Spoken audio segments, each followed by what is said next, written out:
ketika setelah dicabut dari jasad. Maka kalau kita membaca dalam satu riwayat dari Bara' bin Azib, kita akan menjumpai ruh itu kalau dicabut dari jasad, maka kita harus paham, malaikat itu Pak, kalau akan mendapati orang itu meninggal dunia, maka para malaikat itu akan datang serombongan. Kemudian dalam satu riwayat hadis, Rasulullah itu berkata ketika beliau itu bersandar ke tongkat, maka beliau mengatakan istaidu min adzabil qabr, berlindunglah kalian dari azab kubur. Diulang-ulang oleh Nabi sampai 3 kali. Kemudian Nabi mengatakan idza kana al-mu'min fi inqita'i minad dunya wa iqbalu minal akhirah.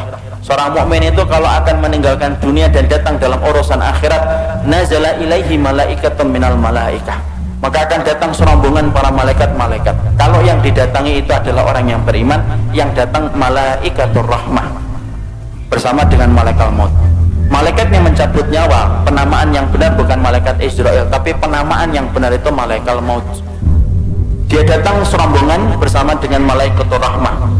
Para malaikat kemudian di mana? Fajalasu inda mudil basar. Para malaikat itu duduk sejauh mata orang itu ketika memandang. Makanya orang kan kadang-kadang kalau mau meninggal dunia begini, itu bukan melihat tatapan kosong, tetapi dia melihat sesuatu yang tidak pernah dia jumpai seumur hidupnya. Mana malaikat itu kalau yang akan dicabut adalah orang yang beriman, malaikat itu akan membawa 2 barang. 1, kafanun min akfanil jannah, kain kafan dari surga. 2, hanutun min khunutil miski, dan yang kedua itu akan membawa minyak wangi yang diambil dari surga. Setelah kemudian duduk sejauh mata memandang, yang akan datang, yang turun 1, malaikat maut di atas kepalanya. Setelah dicabut semuanya sempurna, malaikat maut selesai tugasnya. Kemudian diserahkan kepada malaikatur rahmah.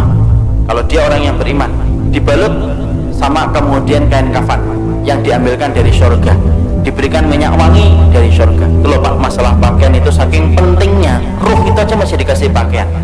Makanya orang kalau sampai ngeremehin aurat itu kebangetan, karena ruh saja ditutupin. Itu kemudian bagaimana dengan kain kafan yang diambil dari surga, ditutup dengan kain kafan dari surga.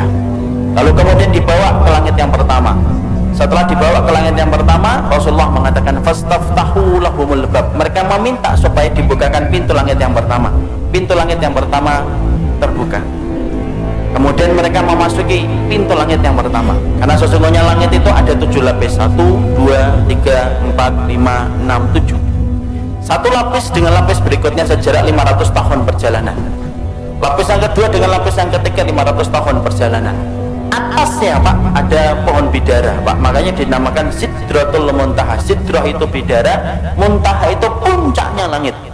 Di atas langit yang ketujuh ada lautan. Dari dasarnya sampai permukaannya 500 tahun perjalanan. Di atasnya tempat yang begitu besar. Itulah nanti kemudian yang menjadi salah satu tempat arasy Allah. Maka naik itu melewati langit yang pertama. Seluruh para malaikat gemuruh Pak, cuma kita tidak mendengar.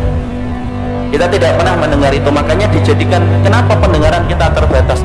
Kalau dijadikan pendengaran kita sensitif, malah tidak bisa tidur. Karena tiap hari kita akan mendengar omongan para malaikat, dan kita akan mendengar omongan orang ketika mati, dan apa yang disampaikan oleh para malaikat di atas langit. Dijadikan pendengaran kita terbatas karena ada banyak hikmah. Melewati langit yang pertama bergumuruh para malaikat yang kemudian berkata, "Manir ruh hadat tayyib." Ini pemilik ruh yang baik, ini miliknya siapa? Hadza fulan bin fulanan. Ini disebutkan namanya yang terbaik yang dia pernah miliki ketika di dunia. Seluruh malaikat menyambutnya. Naik ke langit yang kedua, minta dibukakan pintu langit yang kedua, dibukakan. Terus sampai akhirnya menembus langit yang ketujuh. Ketika meminta untuk dibukakan pada langit yang ketujuh, maka Allah berfirman, sesungguhnya aku menciptakan dia dari tanah, aiduhu ilal ardi, kembalikan dia ke bumi, maka disitulah aku menciptakan, dan disitulah kemudian aku akan membangkitkan kedua kalinya.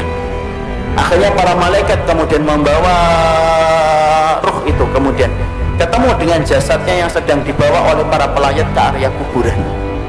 Maka kemudian bertemulah kemudian jasad itu dengan ruh. Ya, jasad ini masih dipakai? Enggak, ini sudah selesai.